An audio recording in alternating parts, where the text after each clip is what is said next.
મોતના જડબામાંથી પાછો આવ્યો માસૂમ, રામ રાખે તેને કોણ ચાખે આ કહેવત અમરેલીના ખાંભામાં આજે સાચી સાબિત થઈ છે, જ્યારે આંગણામાં રમી રહેલો માત્ર 2 વર્ષના માસૂમ બાળકને દીપડો જડબામાં દબાવીને ઉઠાવી ગયો અને સૌના જીવ અધર થઈ ગયા. જોકે કુદરતને બીજું જ કાનિક મંજૂર હતું.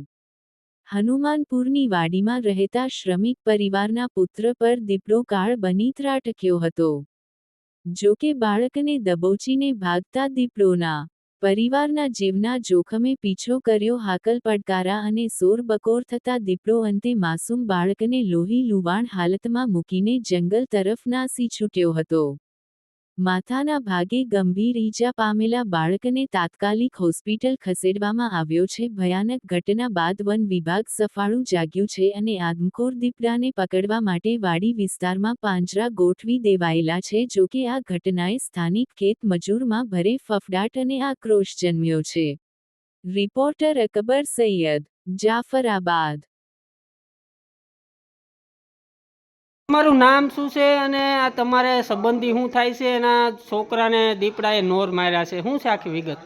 હવે એ મારું નામ છે ભરતભાઈ, ગામ હનુમાનપુર. રમભાઈ સરપંચ, માજી સરપંચ બોડા, એની વાડી રાખે છે ભાગવીને, એ છે મારા ચાળા. હવે એના છોકરો છે દોઢ પોણા 2 વર્ષનો. ઘરની બહાર રમતો અને બાજુમાં બાજરી છે. બાજરીમાંથી દીપડો આવી અચાનક છોકરા ઉપર નોરિયા માથાના ભાગમાં મારીને ઈજા પહોંચાડી છે. ઈજા થોડી ગંભીર છે અને અત્યારે ખાંભા સિવિલ હોસ્પિટલમાં લાવ્યા છે. ખાંભાથી ના પાડી છે અને આગળ અમરેલી ખસેડવામાં આવ્યા છે. એટલે વન વિભાગને અમારી વિનંતી છે કે આ દીપડાને બને ત્યાં લગી તમે કાબૂમાં રાખો અને એની ધરપકડ કરો.